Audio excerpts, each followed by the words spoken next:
காது கொடுத்து கேட்க முடியல. அது சரி என்னதான் பேசுகிறாங்கன்னு பார்க்கலான்னு பார்த்தோம்னா ஒரு 2 வரைக்கும் மேலே நம்மளால் கேட்கவே முடியல. ரஜினியே அஜித்தை விஜயே நேராக போய் இப்படிலாம் பேசாதீங்கன்னா கூட யாரும் கேட்க மாட்டாங்க. அவன் குடிச்சிட்டு ஃபன்னுக்கு என்ன பண்ணுறதுன்னு பார்க்குறான். பேச்சு துணைக்கு ஆள் இல்லைன்னா அது உள்ளே புந்துடும். அக்கா தங்கச்சியோட பிறக்கலைனாலும் அம்மா வயதில் பிறந்தவன் தானே. அப்போ அம்மாங்கிறதையாவது அவன் வந்து நினைக்கணும்ல. சிவகார்த்திகேயன் அளவுக்கு வெற்றி கிடச்சிதுன்னா ரொம்ப மிதப்பாகவே இருந்துருவாங்க. என்ன தேடிட்டு வரட்டுமே. சினிமா வந்து திடீர்னு ஒரு போதையை கொடுக்கும்.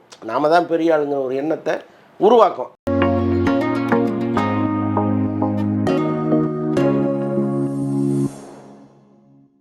சரி, எப்போவுமே வந்துட்டு தளபதி அந்த சண்டை தான் வந்துட்டு பல வருஷங்களாக வந்து போயிட்டு இருக்கு. இப்போ வந்துட்டு தலைன்னு சொல்லக்கூடாது, சாரி, விஜய் அவர்கள் வந்துட்டு அரசியலுக்கு வந்ததுக்கப்புறம் அஜித்தோடைய ஃபேன்ஸ் எல்லாருமே வந்துட்டு நாங்கள் வந்து தளபதிக்கு சப்போர்ட் பண்ணுறோம் அப்படின்ற மாதிரி சொல்லிட்டாங்க.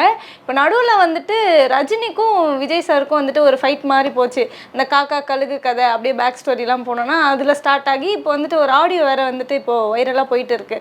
இந்த மாதிரி முட்டை அடிக்க போகிறோம் அப்படின்னு சொல்லிட்டு இதை பற்றி ஏதாவது?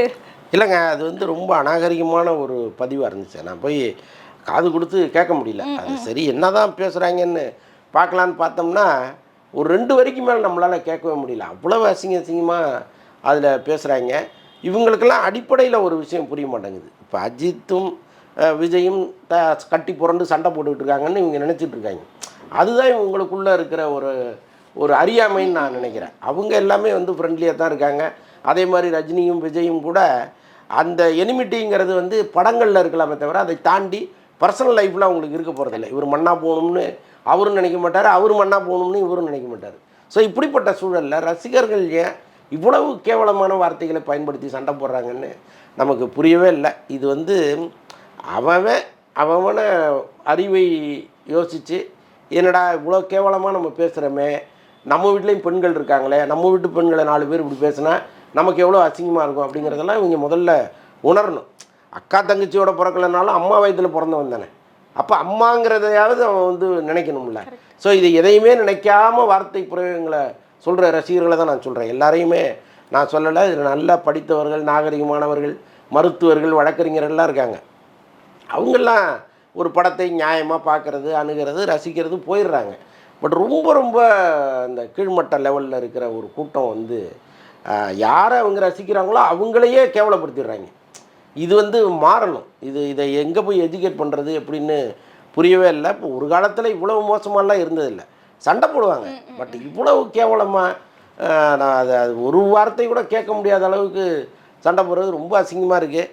பட்டு இது எப்படி சரியாகும்னு தெரியல, சரியாகுமானே தெரியல. இப்போ தளபதி அவர்களுடைய ஜனநாயகன் படமும் சிவகார்த்திகேயன் அவர்களுடைய பராசக்தி படமும் வந்துட்டு 2026 பொங்கல் அப்போ ரிலீஸ் ஆக போகுது அப்படின்னு சொல்லியிருக்காரு. ஆல்ரெடி வந்துட்டு இந்த படத்தில் ஒரு கேமியோ வந்து பண்ணதுக்கே வந்து அவ்வளோ பெருசாக பேசினாங்க. இப்போ 2 பேரோட படமும் வந்துட்டு ஒன்றா மோத போகுது அப்படின்ற மாதிரி சொல்லியிருக்காங்க. இது என்ன மாதிரி இருக்கும்? எப்படி? பெரும்பாலும் அப்படி வருவதற்கு வாய்ப்பு இல்லை. நம்ம வந்து அது தொடர்பாக விசாரிக்கும் பொழுது பராசக்தி பட நிறுவனத்தில் நமக்கு என்ன சொல்கிறாங்கன்னா, இல்லை சார் படம் வந்து 2026க்கு போகவே இல்லை, நாங்கள் முன்னாடியே முடித்து தீபாவளிக்கு வர்றதா இருக்கோம் அப்படின்னு அவங்க சொல்கிறாங்க. ரொம்ப வேகமாக ஷூட்டிங் போயிட்டுருக்கு. ஷூட்டிங் போக இன்னொரு பக்கம் வந்து மற்ற அடுத்தடுத்த வேலைகளையும் தொடர்ந்து பார்த்துட்ருக்காங்க. ஸோ அதனால் வந்து இவங்க நினச்ச வேகத்தில் போனாங்கன்னா அடுத்த வருஷத்துக்கு இவங்க போக வேண்டிய அவசியமே இல்லை. 2025 தீபாவளிக்கே இறக்கிடலாம். ஸோ அதான் அவ்வளோ ஸ்பீடாக தான் போயிட்டுருக்காங்க. 2 பேரும் மோதுவதற்கு 100% வாய்ப்பு இல்லை. ஒரு பாயிண்ட் கூட இல்லையா சார்? எப்படி ஆகும் தெரியல. இல்லை சூழல் என்ன நமக்கு தெரியாதுல்ல. கொரோனா வரும்னு நம்ம கண்டமா என்ன. ஸோ அந்த மாதிரி ஏதாவது ஒன்று இடையில வந்து ஒரு வேலை ரிலீஸ் எல்லாம் தள்ளி போய் ஒன்றா வர்ற சூழல் வந்தாலும் அதை சொல்ல முடியாது, சினிமா தானே. ஆனால் அப்படி ஒரு சூழல் வரக்கூடாது. ஏன்னா இப்போ விஜய் வந்து சிவகார்த்திகேயனை வந்து தன் படத்தில் ஒரு பெரிய வாய்ப்பு கொடுக்குற அளவுக்கு நம்புகிறாரு. அப்படி இருக்கும்போது 2 பேரும் எதிர் திசையில் இன்னும் மோதும் பொழுது 2 ரசிகர்களுமே இந்த மாதிரி அநாகரிகமாக பேசிப்பதற்கு நிறைய வாய்ப்புகள் இருக்குது. அது அவசியம் இல்லை. ஸோ அதை தவிர்க்கலாம். ஓகே. இப்போ ரசிகர் மன்றம்லேருந்து ஏதாவது வந்துட்டு சொல்லியிருப்பாங்களே, இப்போ ரஜினி சாரோட ரசிகர்கள் நாங்கள் இதெல்லாம் பண்ணலாம் அப்படின்ற மாதிரி ஏதாவது சொன்னாங்களா? அந்த மாதிரி ஏதாவது? நீங்கள் ரஜினியே நேராக கூப்பிட்டு சொன்னால் கூட கேட்க மாட்டாங்க. ரஜினியே அஜித்தை விஜயை நேராக போய் இப்படிலாம் பேசாதீங்கன்னா கூட யாரும் கேட்க மாட்டாங்க. ஏன்னா இதை வந்து அவங்க ஒரு ஃபன் மெட்டீரியலாக எடுத்துட்டாங்க கையில். இப்போ நிஜமான அன்போடு ஒருத்தர் இங்கே வர்றாரு, படம் பார்க்க வர்றாரு, நான் அஜித்தோட ரசிகனாக இருக்கேன், ரஜினியோட ரசிகனாக இருக்கேன், நிஜமான அன்போடு வர்ற ஆட்கள் இந்த மாதிரி பேச மாட்டாங்க.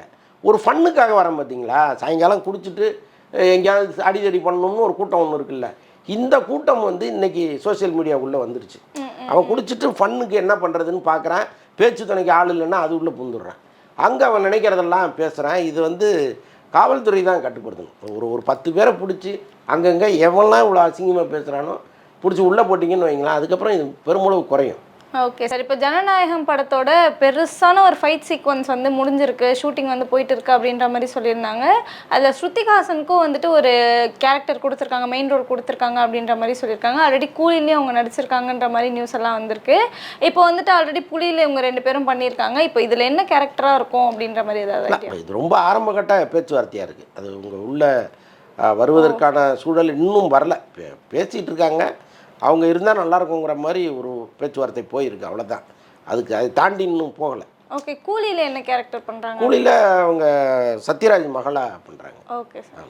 இப்போ நான் வந்து கார்த்தி வந்துட்டு கைதி 2க்கு அப்புறமா என்ன பண்ண போகிறாங்கன்னு கேட்டேன். இப்போ லோகேஷ் வந்து கைதி 2க்கு அப்புறமா என்ன பண்ண போகிறாங்க அப்படின்ற மாதிரி ஒரு கொஷின் வந்து இருந்தது. இப்போது சில பல ரூமர்ஸ் எல்லாம் வந்துட்டு எஸ்கே கூட வந்து படம் பண்ண போகிறாங்க அப்படின்ற மாதிரி சொல்லியிருக்காங்க. உண்மையா? அதுக்கு நிறைய வாய்ப்புகள் இருக்குது. இப்போ சிவகார்த்திகேயனுடைய அந்த அந்த அந்த போக்கு இருக்குல்ல, அது வந்து ரொம்ப சரியாக இருக்குது. இப்போ சில பேர் என்ன பண்ணுவாங்கன்னா, சிவகார்த்திகேயன் அளவுக்கு வெற்றி கிடச்சிதுன்னா ரொம்ப மிதப்பாகவே இருந்துருவாங்க. என்ன தேடிட்டு வரட்டுமே, நம்ம தான் இவ்வளோ பெரிய ஆளாகிட்டுமே அப்படின்ட்டு. ஆனால் சிவகார்த்திகேயனை பொறுத்தளவுக்கு அப்படிப்பட்ட நபராக அவர் எப்போவுமே இருந்ததில்லை. ஒரு நல்ல இயக்குனர்னால் நாம் போய் பேசுவோம் அவர்கிட்ட அப்படின்னு அவரே தேடி போகிறார். இப்போ இந்த புறநானூறு அந்த பராசக்தி படமே அவருக்கு கிடச்சிருந்தது எப்படின்னா, வீட்டில் உட்காந்து தான் கிடச்சிருக்காது. இப்படி ஒரு படத்துலேருந்து சூர்யா வெளியேறுகிறாருன்னு தகவலை கேள்விப்பட்டவுடனே முதல்ல போய் அவர் சுதா கொங்கராவை பார்க்குறாரு. மேடம் நான் ரெடியாக இருக்கேன், பண்ணலாம் அப்படிங்கிறாரு. இப்படி ஒரு அப்ரோச் தான் அவங்கள வந்து இன்னும் அடுத்த கட்ட லெவலுக்கு கொண்டு போவோம். அவர் லோகேஷ் கனகராஜ் தொடர்ந்து பேசிகிட்டு இருக்காரு, நம்ம படம் பண்ணலாம் சார், நீங்கள் எப்போ வேணாலும் சொல்லுங்கள் அப்படின்ட்டு. கைதி 2 முடிஞ்சோன்னா அவருக்கும் சில விஷயங்கள், இப்போ வெளி மாநில படங்கள்லாம் பண்ண வேண்டியது இருக்குது. மாற்றுமொழி படம், அநேகமாக தெலுங்கு படம் ஒன்று பண்ண வேண்டிய சூழலில் அவர் இருக்கார் லோகேஷ் கனகராஜ். அதை முடிச்சுட்டு அவர் வந்து சிவகார்த்திகேயன்ட்ட வருவாரா, அல்லது அதுக்கு முன்னாடியே வருவாரா, அல்லது இந்த தெலுங்கு நிறுவனத்துக்கு சிவகார்த்திகேயனோட சேர்ந்து படம் பண்ணி கொடுப்பாராங்கிற மாதிரிலாம் தெரியல.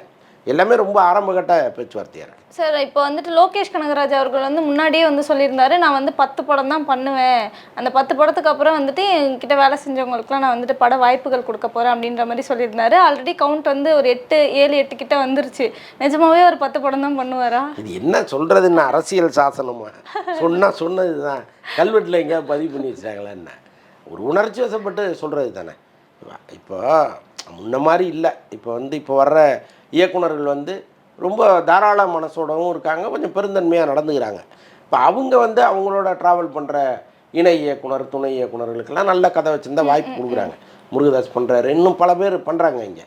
ஸோ அந்த வரிசையில் லோகேஷ் வந்து அவரோடு பணியாற்றியவர்களுக்கு வாய்ப்பு கொடுக்கலாம். அதே நேரத்தில் அவர் ஏன் நிறுத்தணும்? இப்போ அவர் படங்கள்லாம் தொடர்ந்து வெற்றி அடையும் பொழுது அவர் ஏன் அந்த ட்ராவலை நிறுத்தணும்? ஸோ அது அவசியம் இல்லையே. அவர் ஏதோ ஒரு கட்டத்தில் கொஞ்சம் உணர்ச்சி வசப்பட்டு சொல்லியிருக்கலாம், பட் அது தேவையில்லை. அவர் கண்டினியூ பண்ணுவார். Okay sir.